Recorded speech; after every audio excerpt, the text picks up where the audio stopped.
Okay, so now that we've officially started, I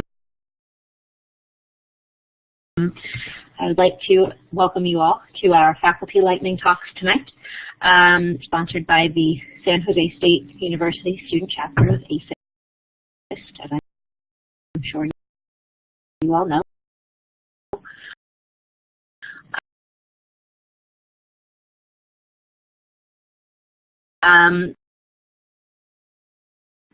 Before we get to the good stuff, we do have, so without further ado, I'd like to turn the microphone over to Marissa Martina to talk just a little bit about membership in our chapter. So if you're, all right, so everybody just went yellow all at once. Can you hear me? At least? I mean, I'm sure I sound like a chipmunk, but.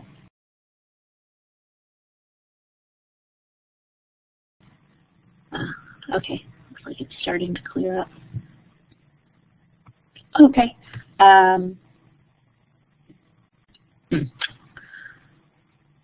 So I think the best thing to do is try to forge ahead as best we can. So if you're ready to talk about membership, Marissa, feel free to take the mic. Hi, everyone. My name is Marissa Martinez, and I am the treasurer, and I'm also involved with the membership committee. I'm also a member in that for SJSU ASIS Student Chapter. I just wanted to let everybody know that we're going to have something awesome happening. We are going to be having a membership drive. Our membership drive will be happening on November the 6th and November the 12th. So we're going to be selecting 2 lucky winners. And just if you could please come and attend. If you're not a member yet and you'd like to be a member, we would love to have you there.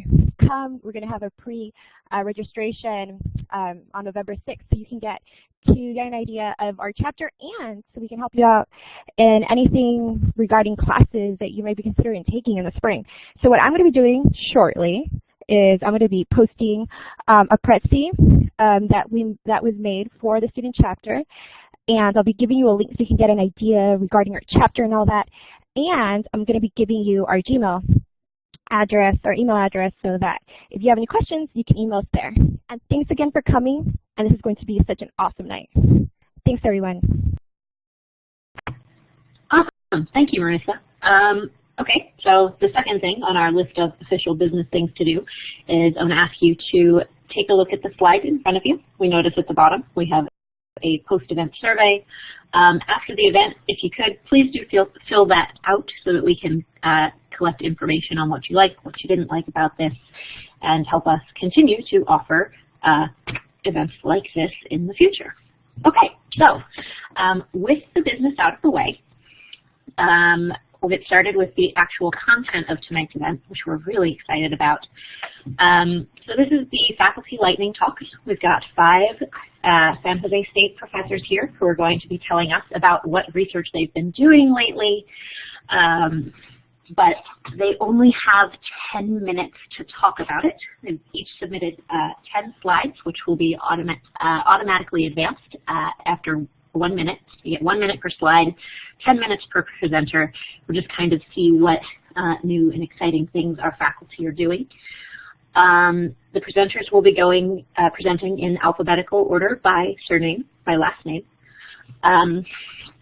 And before we get started, I would like to thank Jeremy for agreeing to be our timekeeper for tonight. He's the chapter president, so we appreciate that. Okay, so without further ado, oh, question. Sure, go ahead, Jeremy.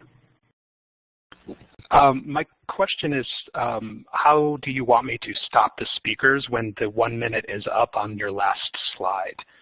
I don't want to just yell out, stop, but we need to come up with one way to use the timer. Let's see, here we go. Hi, this is Johanna. I was assuming you were just going to hit advance and I was going to have to adjust accordingly. That's what I was originally planning to do. I was just wanting to make sure we are all okay with how I would stop you when you're done, but I can just count down that last minute on your last slide and then move the slide forward at that point, and it will be your time to wrap up. So I guess we'll just take it that way. Yeah, okay. It seems like the best way to do it is just advance the last slide, and presenters, when you see somebody else's slide come up on you, that means that your time is up. I see in the chat box that you seem to think that's reasonable. Okay, so if that's all right, I guess that's how we do it. Okay, so if you are ready, we're going to be starting with Dr. Michelle Chen, who's going to be talking about her latest research. Michelle, please take the mic at this time. Thank you, Monica and Jeremy. Okay, and your time starts now. Okay. Hello, everyone. This is my first time presenting in this style, so we'll see how it goes. My name is Michelle Chen, and I'm currently an assistant professor here at the School of Information. And before I start, I would like to just introduce myself a little bit. I earned my PhD degree in Information Systems from Macomb School of Business at the University of Texas at Austin.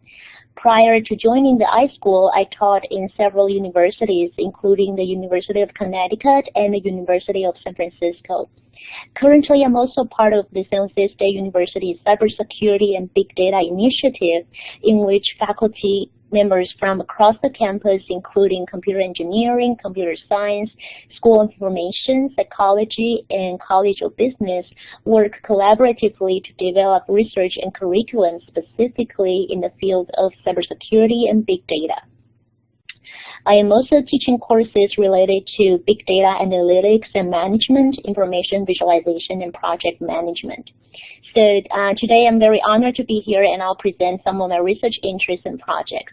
My research areas include data mining, information visualization, and social media. I'm interested in investigating the range of motives that drive online users to seek and exchange information, the interaction dynamics shaped by these network environments, and the economic and business consequences of the informational and social value derived from such behavior. I use visualization, statistical modeling, and data mining as research methods, and specifically information visualization, data mining are used to discover and present the hidden patterns and potential structures of the large-scale data sets. I'm also motivated by how to improve library and information services through the use of data analytics. So I seek to apply specifically information visualization to research into library studies to improve collection and resource management. So the first project I would like to talk about is the joint work with Dr. Beth Wrenn-Estes, who is also from the iSchool.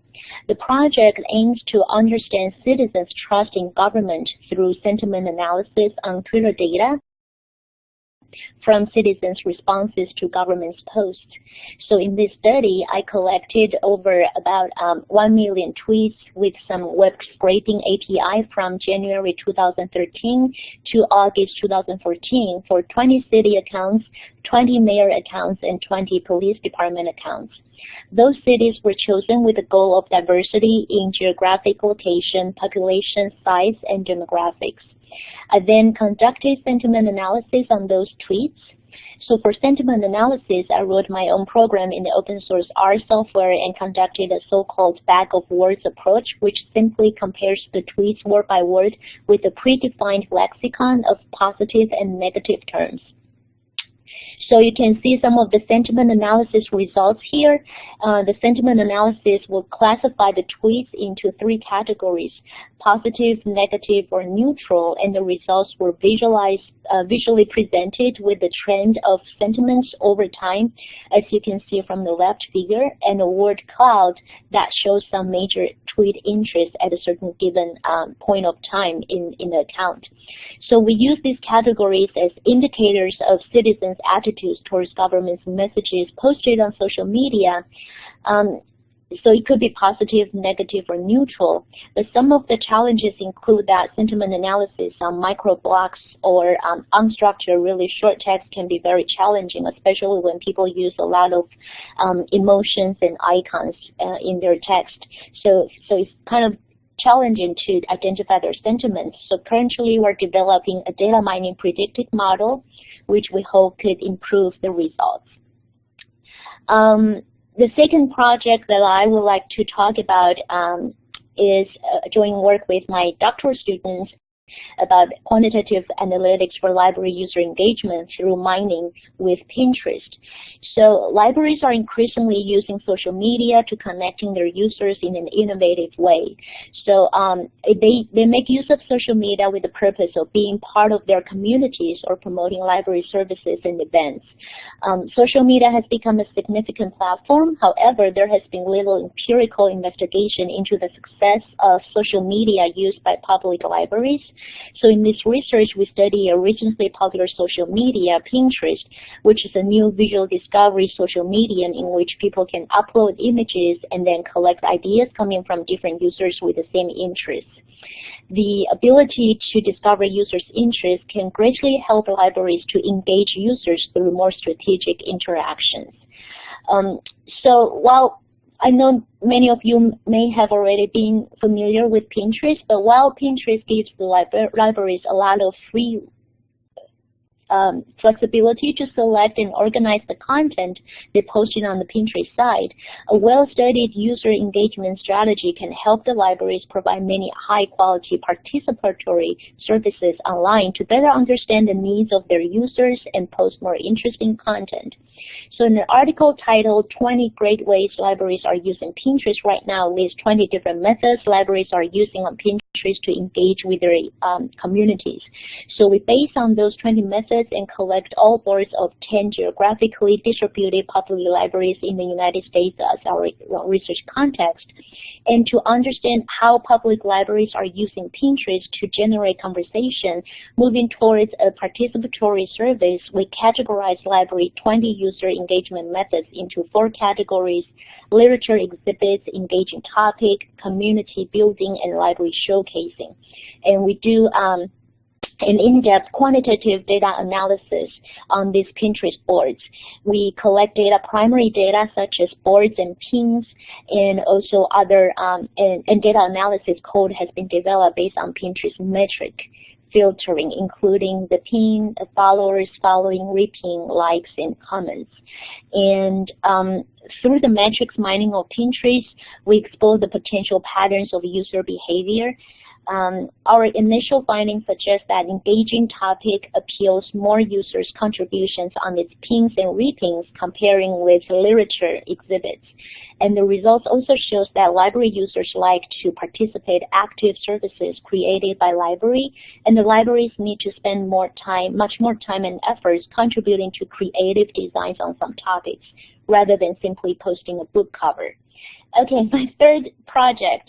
The third project I would like to present is quite different from the focus on social media and its implications, but I thought it would be interesting to see what else I'm doing with information visualization in a collection management context. This is a very interesting study that I collaborated with some of my students from my visualization class, and we've been working on extending the results to a full research paper. So in this study, we aim to understand artwork contents better through the trajectory of artistic creation with the help of information visualization.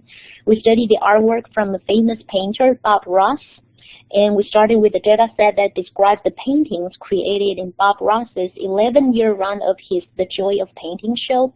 And based on the images of Bob Ross's painting in the previous literature, all the episodes were coded with 67 keywords describing the content, such as trees, water, mountains, weather, elements, and man-made structures, and for a grand total of 3,224 tags. So we analyzed these tags and used the visualization results to tell the story of how Ross combined elements to create credible imagery spaces. For example, for the visual results on the left here, we used the data to examine how the elements that Ross used to create his landscapes changed over the show's run.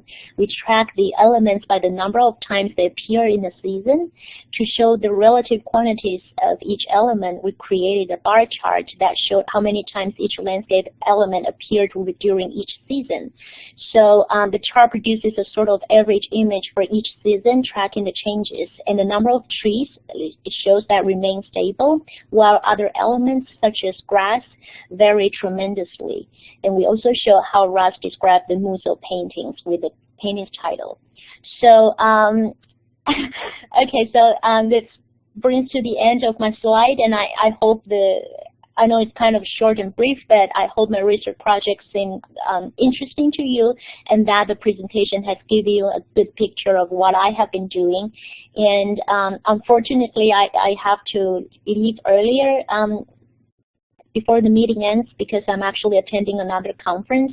But please feel free to email me if you have any questions. I'm very happy to help and answer any questions that you have. So just not to be kicked out by Jeremy, I'll stop here. And thank you very much.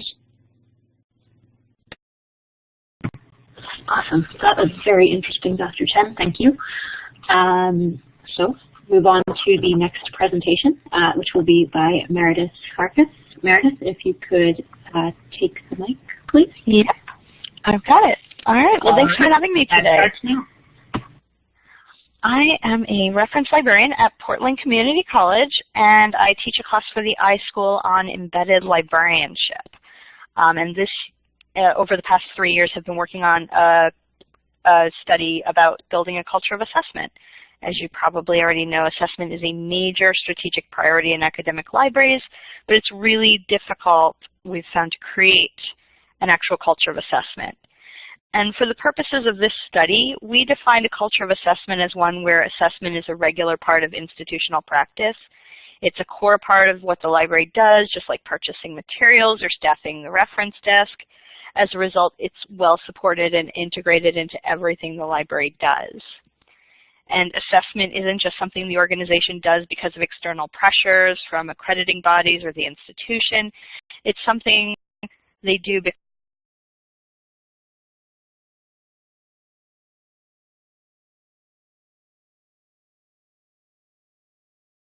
because librarians and staff are curious and they really want to better understand how they can better meet user needs. Most importantly, the library doesn't just collect assessment data, it uses it to make improvements across the organization. So back in 2011 or 12, I can't remember even, I and two colleagues, Lisa Hinchliffe of the University of Illinois and Amy Harris-Hauk of UNC Greensboro, were curious about what institutional and cultural factors help create a culture of assessment in libraries.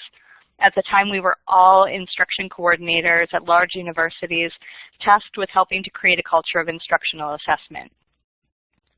A lot of studies have been done on the subject in the past, but they relied either on case studies or really unrepresentative samples.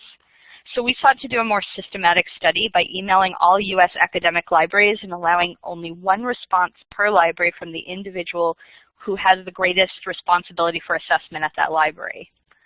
In stage one, we sent surveys to all 1,832 U.S. libraries at 4-year and above institutions and received a response rate of 42%.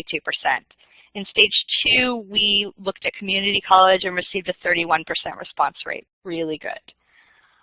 In the survey, we asked about whether each of these 16 facilitating factors were present or absent in the library.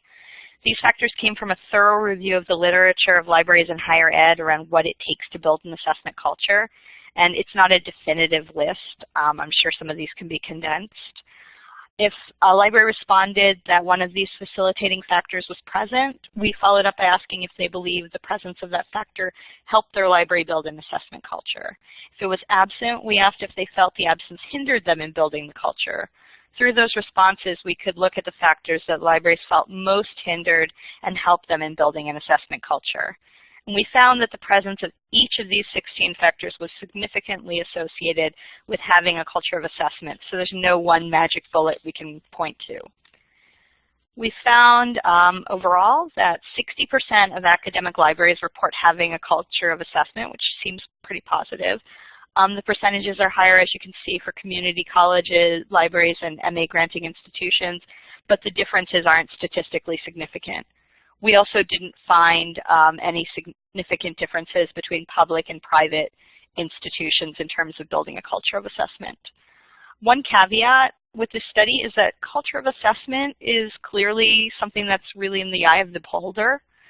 While we defined it as an organizational environment where assessment is a regular part of your institutional practice, I think it was interpreted differently by different institutions, as we could see in the open-ended responses. Some who said they didn't have a culture of assessment seemed much further ahead of libraries that reported that they did in some cases. And in many cases, respondents said like one area would have a strong culture of assessment in the library and other units might not. So one of the institutional characteristics that is significantly correlated with an assessment culture was accrediting agency. In looking at the 4-year and above institutions, they ranged from a high of 70 institutions to a low of 44% at WASC institutions. The statistics were very similar for community colleges, though ironically WASC institutions had the highest rate of a culture of assessment at 78%, likely due to the big assessment work that's happening in California community colleges. And as much as I'd really like to believe that assessment cultures come from within, this really suggests that assessment mandates from outside the library do impact the library's ability to build an assessment culture. And accrediting agency obviously isn't something the library can change, so we would suggest there's a causal relationship. Another factor that is mostly, though not completely, out of the library's direct control is whether the larger institution is committed to building an assessment culture. But having a campus-wide assessment initiative actually has a huge impact on the library's ability to build an assessment culture. Of those institutions that have a campus-wide assessment initiative, between 63 and 66% of their libraries have an assessment culture. At those libraries whose institutions don't have a campus-wide assessment initiative, only 36% report having an assessment culture.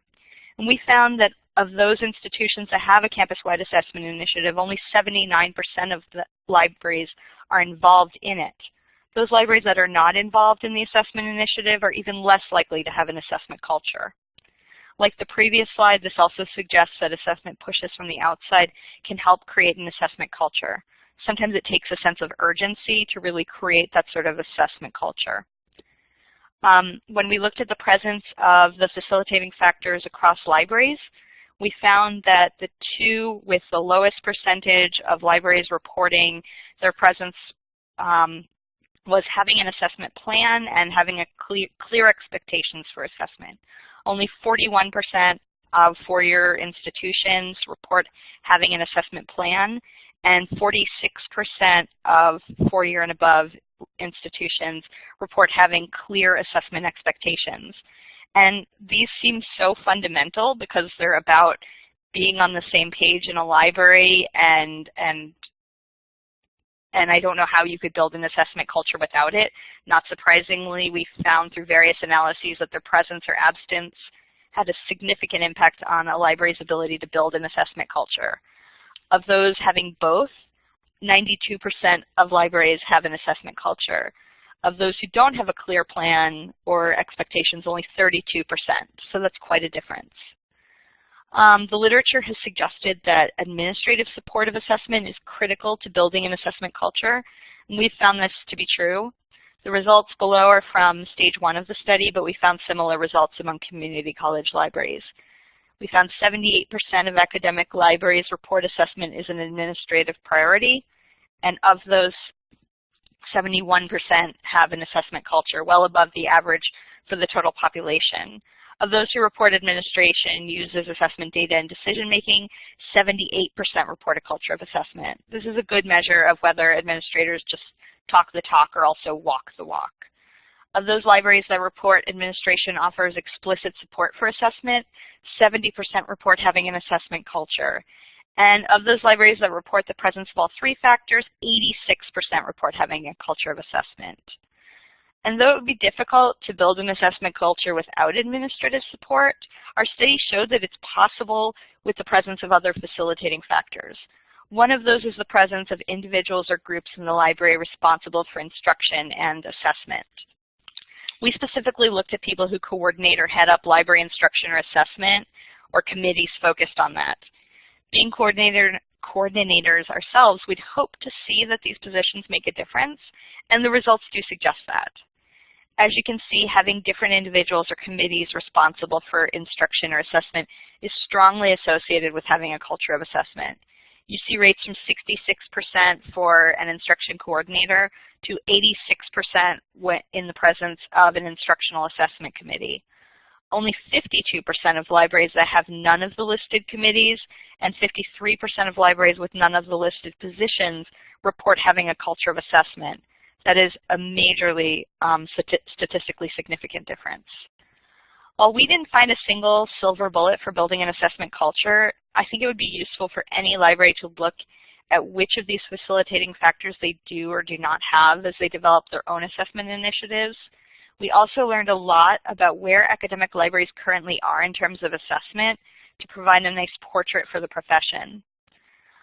Like most research, this study brought up more questions for us than answers. Our data is open and available for further analysis. If any of you want to do that, just contact me. This is a really quick overview, obviously, of our findings. You can view slides from our presentations at ACRL 2013 and the Library Assessment Conference, and also the preprint of our College and Research Libraries article. Thank you very much. We'll also be presenting on our research at ACRL 2015 in Portland in March, and Johanna Tunon. hope to see you there. Johanna, all right, well, thank you so much for having me. Now. Hi, everyone. Yeah, I teach the reference and the research classes at San Jose State. I also was the Director of Distance and Instructional Library Services at Nova Southeastern, where we did this particular research. So when I was asked to choose a research area that I was focusing on, I chose a presentation that I'd worked with people at the Alvin Sherman Library and presented at the Distance Library Services Conference this spring in Denver. So the topic was using digital badges to track an information literacy program, and we used a program evaluation approach. Because the presentation was an hour long, I am focusing here on two specific aspects of that presentation. One is a description of the research method that we used, which was Stufflebeam SIP model for doing a program evaluation, and also the findings that we had with our study where we were using digital badges. So most of you know that digital badges have become a hot topic in academia in general and libraries in particular, particularly because they can be used as intrinsic motivators. So if most of you think back to when you were a kid and people were earning scout badges for archery or animal husbandry, it was an opportunity for people to have pursue an area, learn about it because they were intrinsically interested, and then the badge would go ahead and show them, show the skill that they had acquired. We were more interested in using badges as an extrinsic motivator because the university was using Blackboard as a course management system, and Blackboard was adding a tool for digital badges, and we wanted to go ahead and explore using that tool to track so that when students got digital badges for library skills, we could go ahead and track those students across the different academic programs, horizontally across the different levels at the undergraduate, master's, and doctoral level, in all the different subject areas. So we decided to go ahead and use to set up a trial with a specific master's program in education. We created the modules. We went ahead and created the Blackboard course that was tethered with a research course where these modules were going to be required. And we developed the digital badges. We went ahead and created a Mozilla backpack option and so forth to test it out in the fall of 2013. This was all at Nova Southeastern University. So we used Stufflebeam's SIP model, which stands for Context, Input, Process, and Product. And Stufflebeam has been known for using program evaluations, particularly in education settings, and also when you're doing a formative kind of assessment where you're developing a project, looking at how well it's moving, whether it's got the impact you want, the effectiveness, whether it's sustainable, transportable. Those are all also criteria in the checklist. I don't have time to cover everything that we covered there, but the Stufflebeam's SIP model provided for the infrastructure for our program evaluation. And so we went ahead and addressed 4 research questions in the study. And so what I want to do is talk a little bit more about those in particular. Each of the 4 questions tied to one of those SIP components. So the first research question dealt with context. We were interested in finding out if digital badges could be used to successfully track student learning outcomes. And we were using Blackboard. That would seem relatively obvious that, yes, if they had the module, that we would go ahead and be able to use it. But it proved to be a lot more challenging than that, because we could not create our library instructional modules within the specific research class. We needed to have it to be a standalone product that different programs could link to. So we went ahead and tethered the 2 classes together, and we had to be sure that the instructors could see those student outcomes, that it showed up, and the students were getting credit for completing those activities. The second question dealt with input. So would those badges be a way for us to create a quick method of pulling up the statistics, and basically you're using Blackboard as a central repository. So our idea was that if students had taken our library research module in a research class in education and somebody else had it in business or psychology or oceanography or osteopathic medicine, whatever it happened to be, we could press a button and Blackboard would pull those statistics from within specific courses that were embedded within specific academic programs and spit out a report that we could use for our accrediting agency. And we were coming up for reaccreditation in 2017 with SACS. So we really wanted a solution that would streamline that statistical process for us.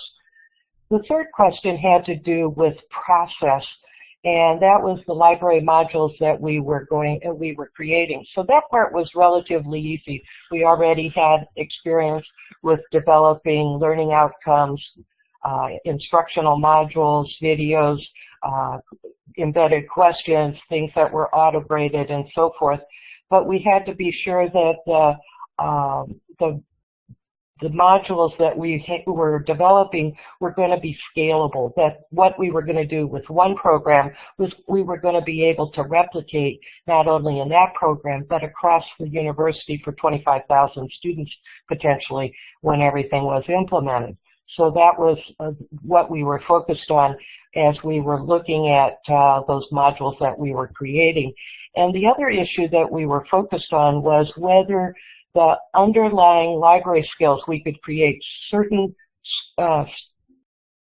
fundamental modules that could be used across the board, horizontally and vertically throughout the university. So that led to our fourth question, which had to do with product. What challenges need to be addressed when implementing digital badges in course curricula in 2014?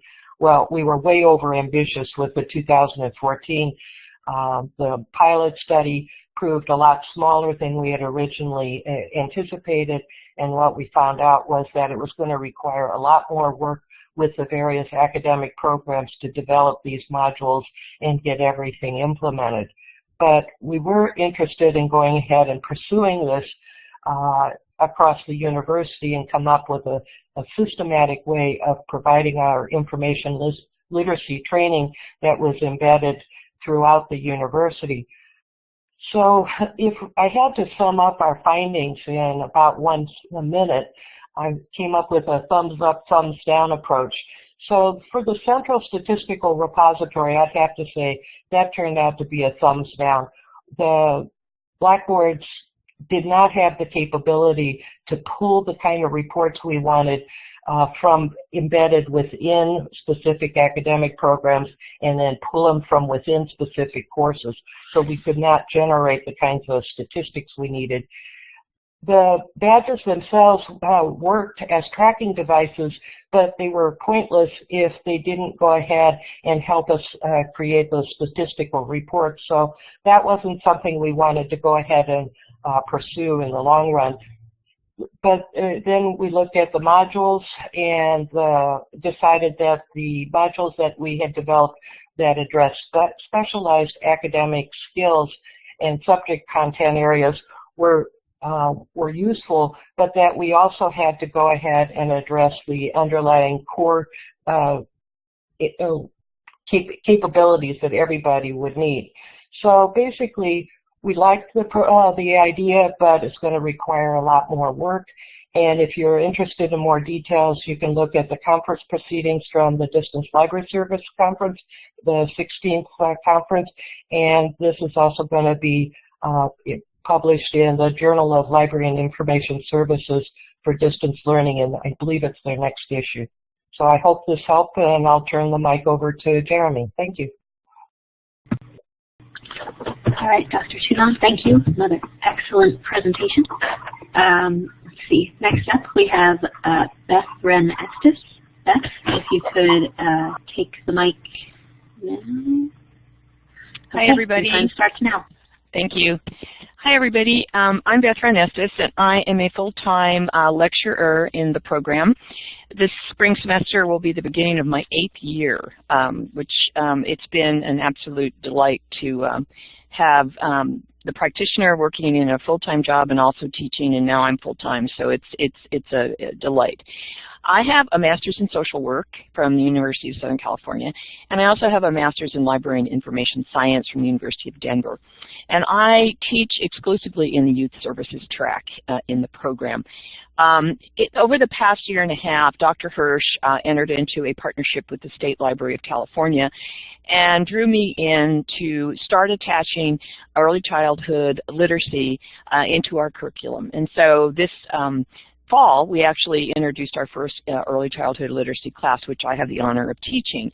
So all of my research over the past 2 years actually has been looking at early childhood development, which is a bit of a change for me because I'm a teen. So I have been really learning a lot about the State Library Initiative, the ELF 2.0 initiative, which is totally based in a relationship with the Brazelton Touchpoints program. It's an old philosophy that comes from, I call it refreshed research, not only by the academic community, but also by the scholarly practitioners in our field. And the goal of Touchpoints and the goal of most of the early childhood literature development for library professionals is basically looking at the relationship that a librarian has and the requirements that a librarian could have in becoming a very important part of a triangle between the parent, the child, and the library. So looking at parents as the experts on their child's behavior, the librarian has to understand childhood development, early literacy acquisition and skills, and basically understanding that children use behavior as their language. So we also have this incredible debate going on in the research and also in the community that's dealing with early childhood literacy in basically every aspect of it. In this field, there is a definite balance that's needed. The children on the left are basically doing a passive interaction with their computer, and the children on the right are doing a very interactive. Now, that seems like it's quite logical, correct? But there are two distinct fields right now of thought, and all of this comes from two studies that were done by the American Academy of Pediatrics. They basically said, no computers for any child 2 and under. And the new literature is saying, now wait a minute, as long as the parent is involved or the caretaker or the librarian, an adult, then there's no need to be worried about that. But I'm a big follower. It's a lot to do with being connected through play as well as being connected through the computer. So there's been play research since the dawn of time, but recently there's been an article by Edward Miller and Joan Allman that basically was called The Crisis in Kindergarten. And that's where they started looking at prioritizing academic skill building over play. And they feel that this is a false choice, that you need to pick play and then the academic skill building. So there has to be a lot of play. And so I've been looking at play and library programming as part of my early childhood investigation. So one of the earliest theorists that I am a big fan of is Les Vygotsky.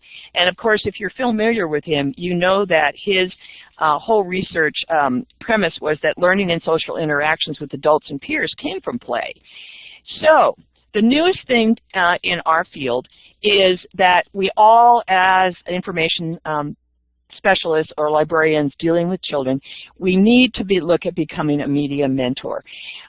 One of the best things that happened to me this year is that I met Ken Campbell and Amy Koester, and they have been doing just cutting-edge research on this subject. A media mentor is simply a trusted adult who works with children, and they basically teach children to use technology in a creative and interesting way. And this is beyond the gaming and the flashing lights and, you know, that passive interaction. This is basically leading parents to have interesting conversations between their child, looking at boosting language development, and looking at having a healthy attitude towards media and technology. So you're looking at the child as an active participant, not a passive. That's a big thing. And Growing Readers, which is coming out of Reading Rockets, is a great resource for anyone that's interested in that media mentorship. So I'm also finding that more and more professional development is needed for teachers, librarians, and yes, the caretakers, the parents, the grandparents, etc. I have a lot of students say, well, I don't have any money for professional development, and so this takes us back to the efforts of the library, state library here in California, which is developing a whole practitioner kind of packet workshops where you can come and take different modules and get all this information about early childhood literacy as professional development, and they're going to be either offering this free at very nominal cost. But I also teach, teach a couple classes where I have library directors come and speak to the class, and they're talking about the fact that your knowledge of early childhood education can make the difference in a job interview because that's your one-up on everybody else that's there. So what do you do in this world of technology that has so many apps for kids, so many apps for tweens and teens, that there is just no way through the quagmire? Well, what you do is you find out who knows about these things. There are all kinds of people doing research on this. Dr. Pamela Hirsch, who is a policy writer for the American Academy of Pediatrics, she is an excellent reviewer of children's apps. Also, Nicolette Jones, who is a child's book reviewer, actually, for the London Sunday Times, has gotten an absolute interesting dialogue going on about children's apps by her saying that a book, children's apps can never replace a book. And there's all kinds of people now doing all kinds of research that didn't exist 3 years ago into what makes a good children's app. You know, you're not trying to replace the book, you're trying to enhance the children's skills of technology, which is going to be absolutely critical as they grow up in the job market. So, as a librarian, the future's here for programming. You're dealing with kids that have never not known about technology. So, I'm talking about two programs here that I have been a part of that have been just absolutely wonderful. The first one is girls and boys playing Minecraft. Minecraft is just the most excellent way to develop a programming if you want to talk about coding and design and architecture and just plain fun. It's a great way to understand the developmental stages of tweens and teens as you watch them interact and work together on projects and share ideas. The other program I wanted to talk about is basically a parent-child program that librarians can be involved in, which is using Codable, which, believe it or not, teaches coding to kids that basically haven't even learned how to read. So I'm sorry this slide turned out just to be absolutely horrible. I didn't know that until I saw it right here, but I was worried about it. I just want to tell everybody that, you know, there are great books coming out now on the research that is being done into technologies and what librarians need to know. This particular book I just got and I reviewed it, and it is an absolutely wonderful thing that's put together by Kenneth Barnum, and it's the top technologies every librarian needs to know. It is a great resource, so if you have any ability to get a hold of it and look at it, you will not feel it, and it's beyond the youth services. It just talks about what you need to know. So if you're going to be a lifelong learner, you need to be one. I can't stress enough that your networking, especially attending conferences, getting a mentor, networking with your peers, because your peers, whether you're in a library working now or in an information environment, your peers are going to become your colleagues. And they're going to be doing research, whether it's on a scholarly practitioner or on an academic level. So I put together, I could have done, 15 or 20 pages of resources for you, but I just thought that these were some of the most interesting ones that I wanted to share with you.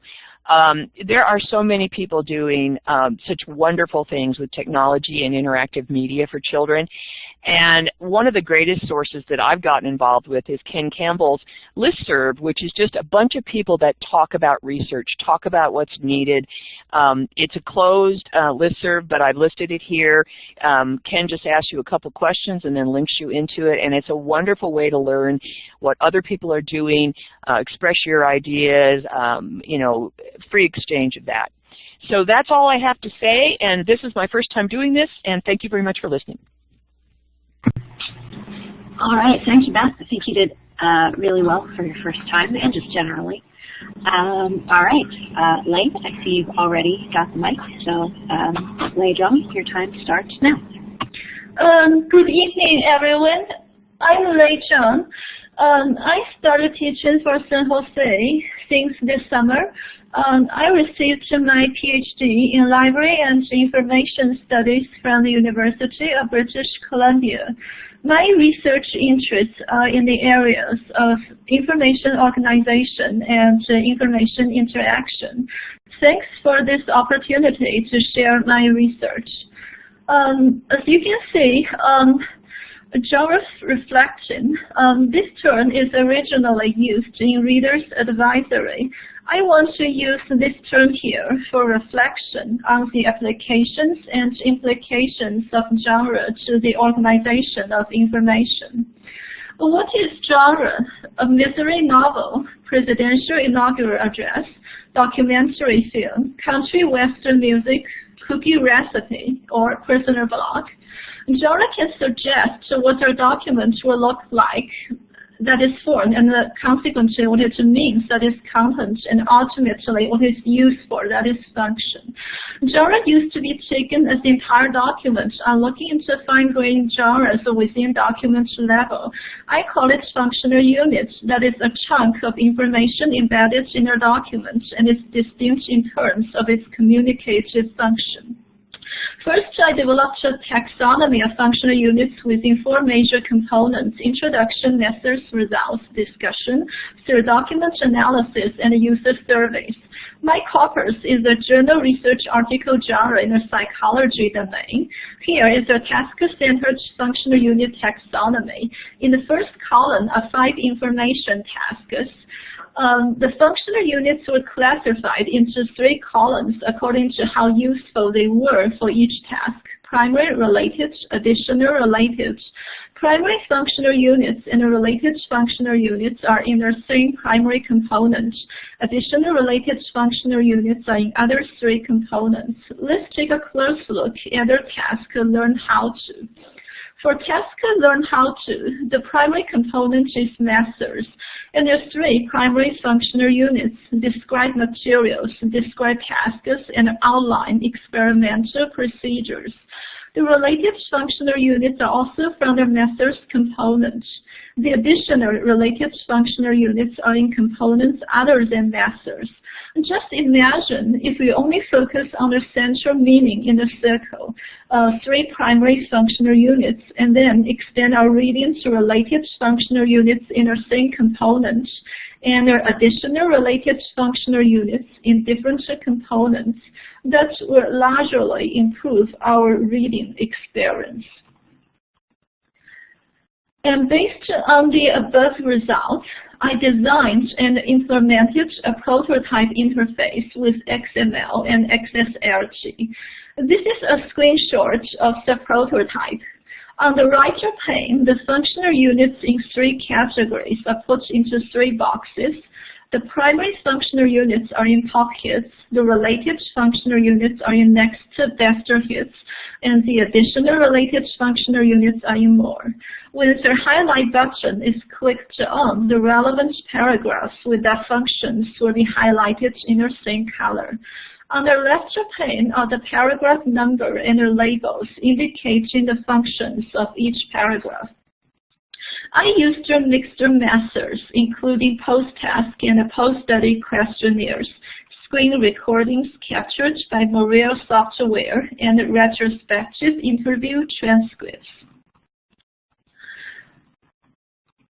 The outcomes and the process were measured from both objective performance and subjective perceptions. Qualitative and quantitative data analysis shows positive results in reading effectiveness and efficiency. Participants were able to focus on and connect relevant bits and pieces of information from an article and narrow down their reading by selection or following the suggested information. The results were examined task by task as well as across tasks. These other measures showing people using prototype interface significantly outperformed those using the baseline interface. It seems that the system incorporating functional units were most useful for the tasks requiring information throughout the article. So I identified the functional unit taxonomy and the relationships between functional units and information tasks. Then I continued to explore the semantic relationships among the individual functional units through a card sort study. Titles and their definitions of a pair of functional units on the front of a card. Functional units were derived from the task-centered functional unit taxonomy. On the card, each functional unit in primary and related category is matched with one another as in card number 10. Each functional unit in the additional category is matched with functional units as a group in other 2 categories. Participants were instructed to examine the relationships between functional units on the card, created a separate pile for 2 or more cards that they thought exhibit the same relationship, and named the piles of cards with sticky notes. This is a picture of a completed card sorting. A total number of 144 labels were created by participants for all categories. We coded and decided on the final set of 30 standardized labels. For each of 121 cards, participants' labels were transcribed correspondingly to standardized labels. The category for each card was finally decided by one or more standardized labels which were used most often. For example, card number 9 was assigned 30 labels by all participants, and in turn 6 standardized labels, among which both background and elaboration received the highest votes and were decided as the 2 final categories this card belongs to. This diagram illustrates the 30 categories and their distribution among 121 cards. It shows that methods, description, elaboration, reason to add, substantiation, result support, and generalization were the most often used. Elaboration is mainly used in the introduction component for clarifying concepts between clarify definition, answer functional units, review previous research, point out contribution of previous research, indicate a gap in previous research, or narrow down topic. Between indicate a gap in previous research and either point out contribution of previous research or introduce present research. While in the discussion component, elaboration is used in explaining expected and unexpected outcomes, such as between indicate significance of outcome and the functional units highlight overall outcome, interpret outcome, provide established knowledge of topic or generalized results, and so on. Here is a set of functional units in the introduction component. Here are the relationships between functional units review previous research and other functional units in the introduction as shown by red line. Review previous research is related to point out contribution of previous research and indicate a gap in previous research by background. To narrow down topic by reason to act. To clarify definition by elaboration, to provide a reason to conduct research by substantiation, to claim importance of topic by current study justification, generalization, reason to act, or significance, and to introduce present research by current study justification. Such kind of relationship also exists for all functional units in other components. So, implications. A functional unit can indicate what the information unit is and the function of that information unit. Color-code functional units may have gathered all desired information for particular functions, especially when the information is scattered across several components in a document, and the color-code functional units may bring together information within functions across documents. Relationships concerning information resources start as that between two bibliographic entries to hyperlinks and more recently linked data. So here, two or more functional units may be connected by some relationship, and the functional units may be color-coded by same relationship. In the distributed information environment like the web, people desire to focus on specific details they rarely meet, but also the relevant parts to contextualize, complement, or extend their reading. Relationships between functional units help to gather to relevant parts for the purposes of elaboration, reasoning, substantiation, and so on. Semantic relationships can link the functional units meaningfully and form a network of information. So that's my two research projects regarding genre and the functional units. If you have any questions, I'm happy to answer. Thank you. All right, Lei, thank you.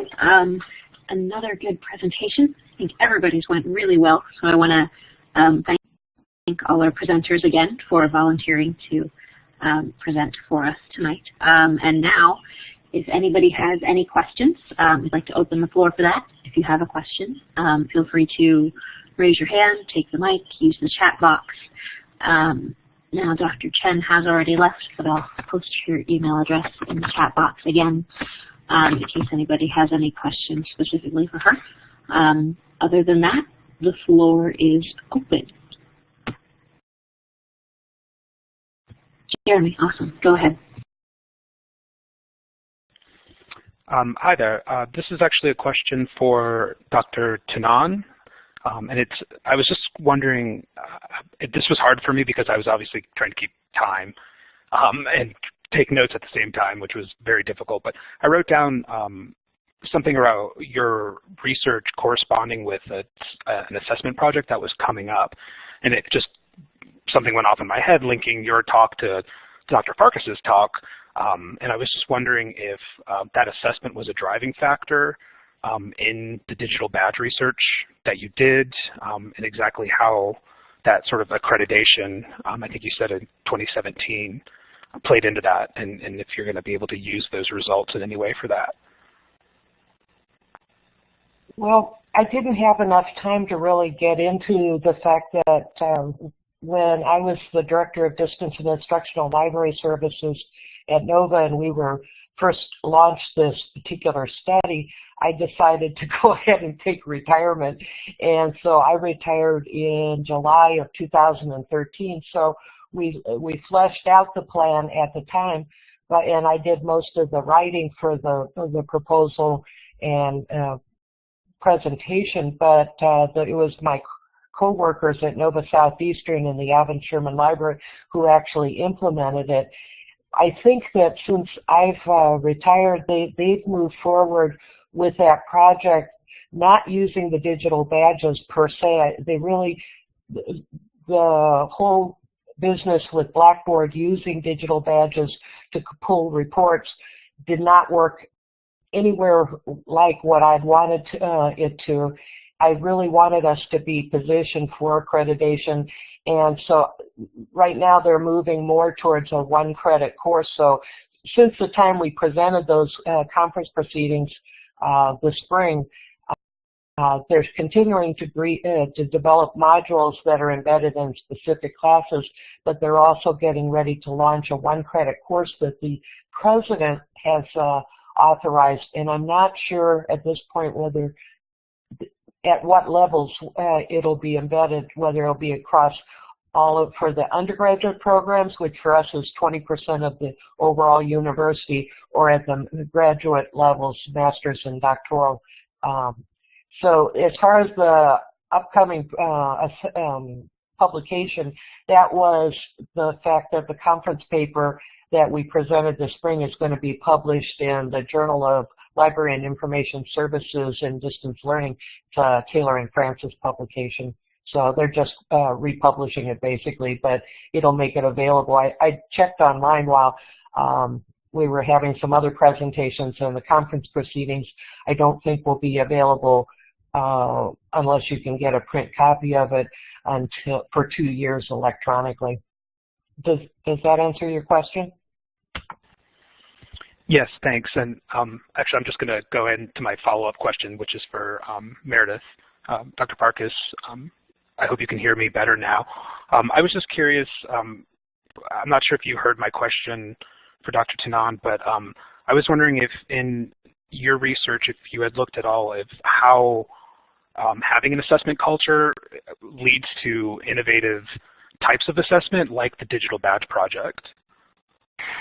That's a good question because, yeah, definitely looking at badges as a really valuable assessment tool. I definitely agree that libraries that are doing activities like that are definitely building an assessment culture. We didn't really look at what an assessment culture achieves as much as how libraries build an assessment culture. I think there's been a lot of literature out there that you know, in terms of case studies that show that libraries that have a strong assessment culture are, you know, constantly making improvements to their services because they're constantly collecting data, whether it's qualitative or quantitative, on how their patrons are doing, what their needs are, and how well the library is meeting those needs.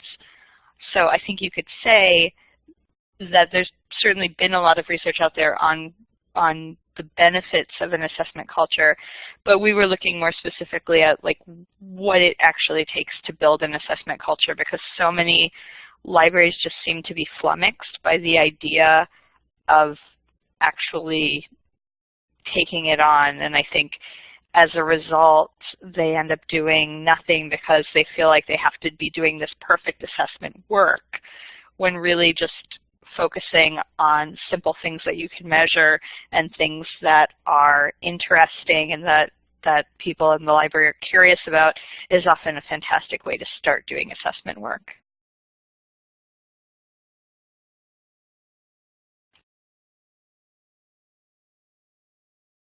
All right, excellent. And I think we had one question in the chat box also for Meredith. Marissa wanted to know what sparked your interest in your research. So if you're comfortable answering that, we'd love to hear the answer. Certainly. I had recently been hired at my previous institution, Portland State University, and been told, okay, assessment's really important. We are doing nothing in this area, and we need you to build an assessment culture. Go. And I really wanted to know, I started looking at the literature, like what does the literature say needs to be in place for an assessment culture to even be built in a library? And then I found that the literature was really lacking in that area and really was, looking at either doing case studies or looking at, people who had taken part in a process to build a culture of assessment in like a series of workshops. So not exactly, the culture, not exactly the representative sample you'd want to see. So, I was really interested in answering the question for my own work, what does it actually take to build an assessment culture? And while we didn't end up finding really the silver bullet I had hoped we would find, it definitely made it very clear to me that one person, a coordinator, or even an administrator, or even a committee does not an assessment culture make. There really have to be efforts made from below, from above. There has to be interest. There has to be structures and shared understanding, and that it was very personally relevant to my own work. So I think that's the best kind of research.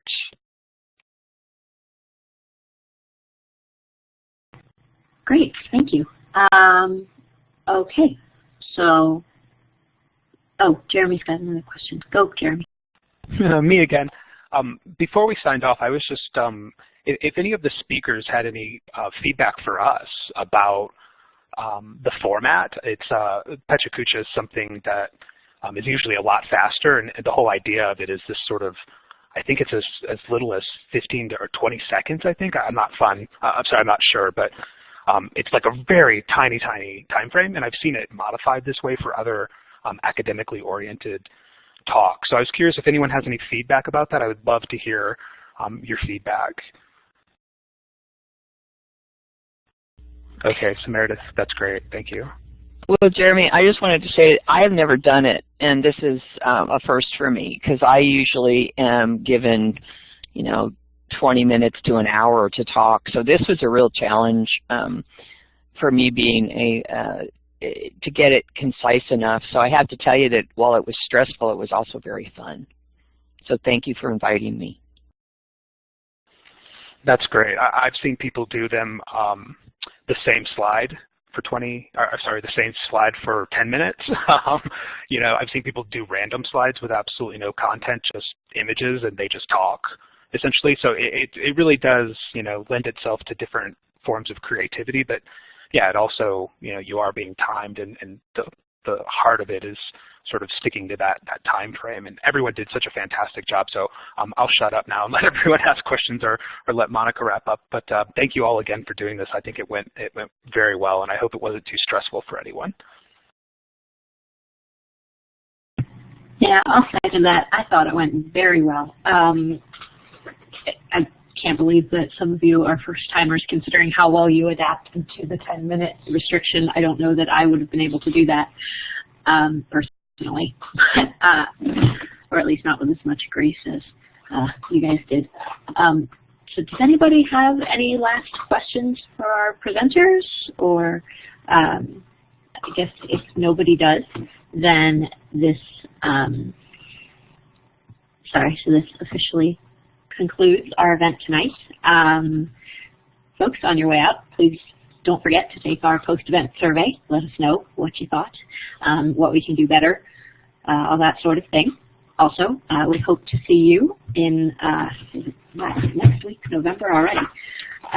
Next week at our pre-registration social hour, 9 o'clock, Thursday the 6th. And again, feel free to contact us whenever in between. Oh, Lei, awesome. Go, Lei.